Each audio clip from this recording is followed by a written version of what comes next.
Garden here, and we are in my little apple and pear tree farm. I'm doing a breeding experiment with Honeycrisp apple seeds. What I did was I went to the store, and I also got from friends Honeycrisp apples from all across the country. And so they were all from different orchards. So what that means is that the mother tree, the mother parent tree, the one parent of the seed is Honeycrisp. We don't know the other. So what I did was I got the seeds from all different orchards, cataloged them so I know what the parent is from each one. At least I cataloged them, A, B, C, D anyway, because I don't really know. It's a mystery. But the source of the pollen that pollinated the Honeycrisp that made the seed is different in each case. Some of these are pears, and I think this is the one pear. That's a pear, a red Anjou pear seedling. Look at that.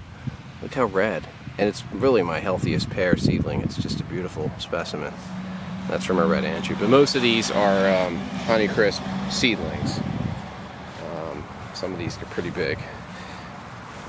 They're not, I haven't fed them that yet this year, so their leaves are not very dark, and they're little disease, and that's expected with seedlings. There's a lot of genetic variation when you make a seedling, and I'm always weeding, and so you're going to get all different outcomes there, but some of them are very healthy.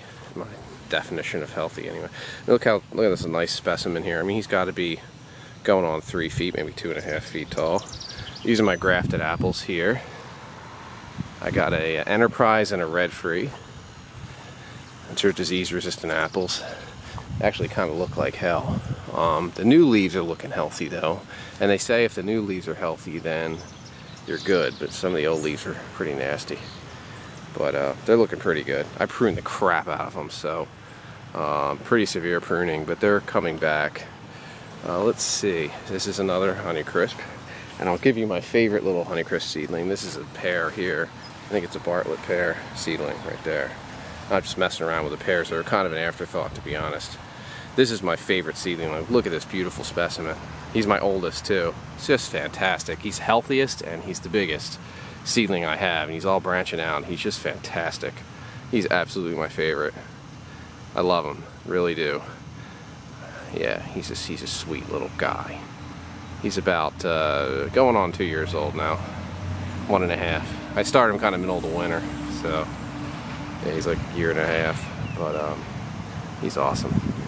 So that's kind of and then I have temporary fencing right now. This is not permanent. This stuff does not work very well. It's deer netting stuff. It's like $20 for 100 feet of it, 7 foot high and 100 feet. $20. It's cheap stuff, and so for temporary fencing it's okay. And my fences posts aren't in very good. They're kind of wobbly and in there. It's okay. Keeps the deer out, and it keeps the gophers and the rabbits and all those guys out from munching on everything. So it'll do for now, and then I'm gonna do better with that and do more of a permanent fence. But that's what I got now. This guy out here, he's in his own little cage because I couldn't fit him. He is a serviceberry, a smoky serviceberry. How cool is that? He's a little guy. He's real healthy. That's the tastiest serviceberry you can buy. Yeah, Saskatoon. That's another name for him, Saskatoon. And they're from they're native to the Northwest, the Saskatoon. And back there, I do have my stone fruits in the corner there. I'll make a quick mention of in my little crabapple forest, which I've in the back there. I've grafted a few of those, so I have a few grafted trees there. And but yeah, this is my little breeding experiment. I thought I'd tell you about it. So yeah, more on that later. It's going to take me for these seedlings, it could take me 10 years to get fruit from them. So just keep that in mind if you want to do this, that you better be patient, because you're going to be waiting. So if you're a casual backyard hobbyist, don't even bother with seedlings, or unless you have the time to just have it sit somewhere in your yard and you don't care.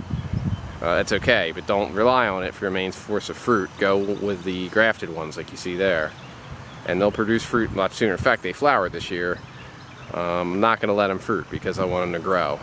I'm going to pull fruit off if I see any, but they did flower this year, so they're ready to fruit, and I just put them in last year. So grafted trees, the way to go for your casual gardener. But I am not a casual gardener.